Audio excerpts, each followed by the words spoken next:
So we're really trying to figure out, can we time the stock market?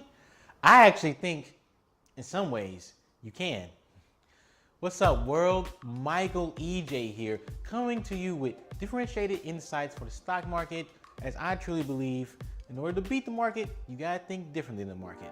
So if you want some differentiated ideas about beating the market, stay tuned. I got plenty of ideas for you. Make sure to subscribe, like this video, and let's talk about this timing of the stock market. Now, when I say timing of the stock market, it's not like timing it as soon as it hits the bottom, as soon as it hits the top.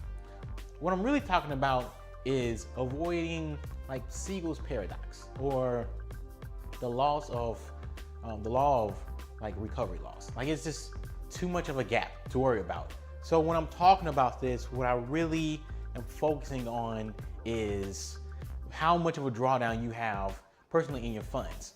So looking at the chart, like going down 10, 15, even 20% from the top isn't the worst thing in the world. You can recover. You can recover really easily. But what I'm talking about is the big hits. I'm talking about like the tech bubble bursting in like early 2000s and 3 years back to back of negative double-digit returns, or 2008, which a lot of people forget. Everybody remembers September when Lehman fell off, but people forget like Bear Stearns stuff in 2008 happened, the quant stuff happened in 2007. Like, there were signs things were going to happen. And the more and more you look at these indicators I'm about to talk to you about, the more and more you can see these things coming. Now, let's just jump straight in, because our whole goal is to avoid the major losses. Of course, stock market is going to fluctuate. You'll be down 10, 15%, but you could recover. It's the 20 plus is what we're trying to avoid. Now, to do that, got a couple of things we can look at here. First, and probably most interesting to me, investment banking activity, IB. You gotta love the investment bankers, man, or not. It depends on how you feel about them. I don't blame you if you don't like them. I'm just saying. But with them, you gotta remember, so investment bankers, they have two main jobs, two main focus: M&A and IPOs. So we just start there. And if you look back in time, once there's a lot of M&A activity happening, and it's happening more so with larger and larger deals, things start looking a little bit more suspect. Similar to IPOs, more and more companies are coming to market, and you start looking at the quality, the fundamentals of those companies coming to market and how well they do on the data IPO, kind of gives you some signs of how the market's feeling at that moment. Or maybe just how much risk investors and companies are willing to take on in general. And it usually lines up with late stage. So if you look at these charts now, for example, looking at M&A activity, yeah, it's picked up and it's possibly going to be a record year for 2018. You also have to keep in mind that part of that's the tax cut. Part of that is the tax cut. So all these larger companies have money kind of to blow. And by the way, if you really believe Trump with this, wage growth thing is going to happen because of this, man, you guys are out of your minds. This top-down economics it's ridiculous. Besides the point, we all knew what the companies were going to do. They're either going to buy back shares, pay dividends, to reward shareholders, or they're going to buy other companies. I mean, that's essentially what they were planning to do, and they're going to do that. That's already been happening. So no surprise there. So although 2018 might be a record year, I'm not that worried. I'm not that worried about it at all. Now, IPOs also not really, I mean, they're increasing, they're up there, because, 2017 was a good year, and now companies feel more confident IPO in the market, especially tech companies.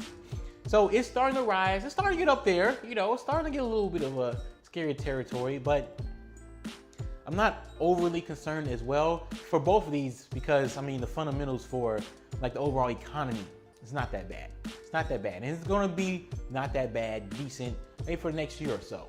So around this time next year, 2019, if we're seeing record numbers again, and we're seeing questionable IPOs and questionable M&A activity and big deals everywhere, be concerned. That's when to be worried. One area to worry about related to IB activity is the amount of dry powder private equity investors are holding, like private equity firms.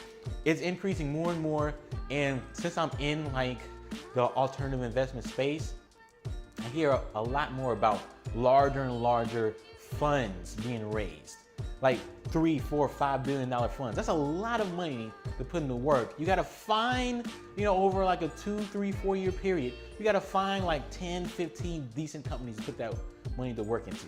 And that's hard. That is not easy. That's not easy to do. And there's more competition, more of these larger funds. So that area I am concerned about. I'm completely concerned about. So watch out for that. So that's one thing. Also got to look at these moves made by the Federal Reserve.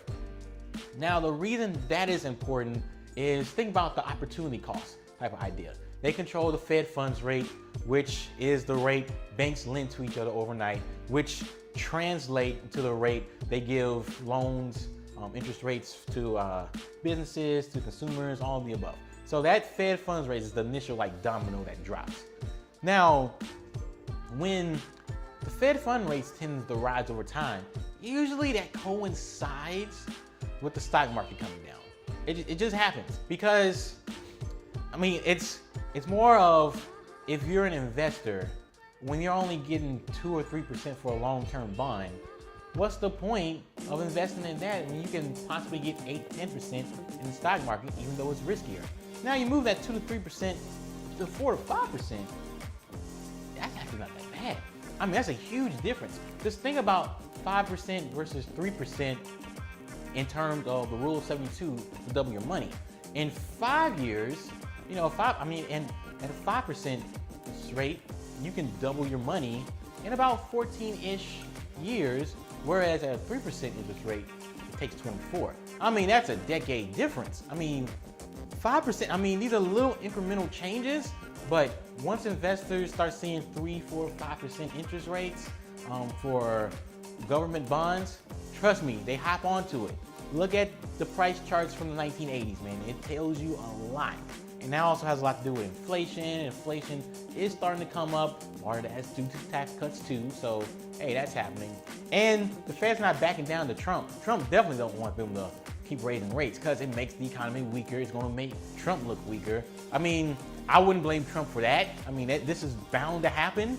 This was bound to happen. I don't know if he understands that, but this was bound to happen. So I won't put this on him. It's just what he inherited. But the Fed's not backing down to him. So that's going to continue to happen. So that's also a little scary. A little bit worrisome.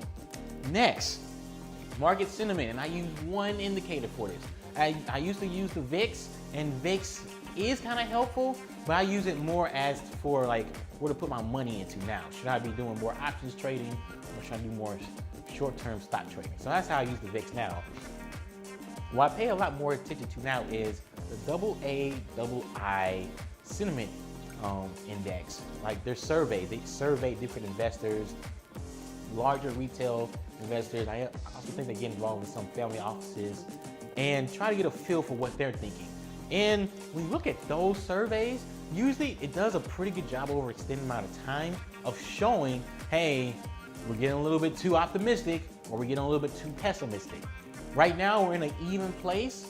Actually, we're right there in the middle. But at the beginning of the year, lo and behold, we got too optimistic and look what happened. It's like clockwork. A part of it too is if you compare the survey results over time to monthly returns in the stock market, what you see is that abnormal returns. So up 3, 4, 5, 6% in a year, in a month, that usually comes with over optimistic behavior versus down 3, 4, 5, 6% in a month.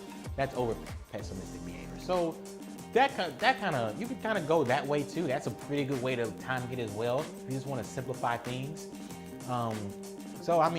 Right now that's in a good place. So that gives me a little bit of hope. Last thing to pay attention to is any other maybe bubble-licious behavior out there in the world. So 2 things instantly came to mind. That is student loan debt and cryptocurrencies. So with student loan debt, it's getting worse and worse. I have student loan debt too. It's not that crazy. It's a couple of thousand. Not like some people, like the class of 2016 that graduated, the average person had $30,000 worth of student loan debt. I'm nowhere near that. I'm at 4. It's not that bad. It's really not that bad, 4 or 5,000. enough to, the monthly interest payments are low enough that I can justify investing still. But man, you starting off with $30,000, $40,000 of debt right out of college? I mean, that's pressure, you know? That is real financial pressure. And that's gonna affect the economy in two ways. A, you know, less spending on other discretionary items for these new graduates. And B, less money come to the government because left and right people they're just not paying off their loans. I know plenty of people that just won't pay off their loans. What the government's gonna do about it? I don't know. I don't know what they're going to do, what they're planning on doing, but that part is bad. Like delinquency rates are just rising more and more. It's just hard to pay off debt when you have that much. Like they have like a limit of like 55,000 for four-year undergrads. I think it should be dramatically lower, like 25, 30. Like there should be a lot more people going to community college their first 2 years for financial reasons alone. Not because they don't have the ability to get to the larger colleges, but for financial reasons alone. So that's one bubble that scares me. The other bubble that scares me is cryptocurrencies. And actually right now, it's not that much of a bubble. At the end of 2017, yeah, you could kind of make that case. I mean, it was being talked about by everybody. I mean, I'm not gonna lie, when my dad brought up cryptocurrencies, he's like in his 50s, knows nothing about it, that's when I started getting concerned. When random people that have no idea what's going on about this stuff, that's when I started getting concerned. But that kind of fell off. I fell off hard and still feeling the effects to this day. So I was worried about that at first, but I'm not as worried about it now. Let me know in the comment section if there are any other bubbles I'm missing, but those are the two that like strike me the most like at this moment. So overall, what am I seeing? IB activities, kind of sketch, kind of worrisome, but not really. Fed moves, definitely happening. So that kind of worries me. Market sentiment is fine, as long as we don't do something crazy, like up 5% or down 5% in like a 3-4 week span, which should be okay. Other bubbles, student loan, yes, but I'm like, how could that really affect companies as well? So maybe that's not worry. Crypto's not a worry. So we all know we're in a later stage economy. So with that being said, I'm actually doing a lot more like shorter term trading. Like we all know about my favorite stock picks. I mean, it's the Nvidias and the Apples and the Facebooks and PayPal. I mean, we know about the stocks I really like, the more quality growth type of companies. But those companies really do well. I mean, they're doing well now, but to be more nimble, I'm positioning the portfolio more for these short-term trades, especially since I figured out, I have a system now for short-term trading that is different than the rest, doesn't depend as much on technical indicators, more on sentiment, which I truly believe drives the stock market in the short term. So check out my monthly video on the card I just made. Really good stuff, really interesting picks and a different way to look at stocks. But right now, I'm more positioned in the short term. More stock trading over a couple of weeks, more options trading using Option Alpha, like a watch list. So check them out, he's really good. And yeah, that's how you can essentially time the market. I mean, the goal is not the fully blown time the market. The goal instead is to get out before things become dramatically bad. And watching these 4 things, they generally give you a good idea on when things are going to turn awry in a bad way. That's all I have for y'all today, and I'll see you at the next video.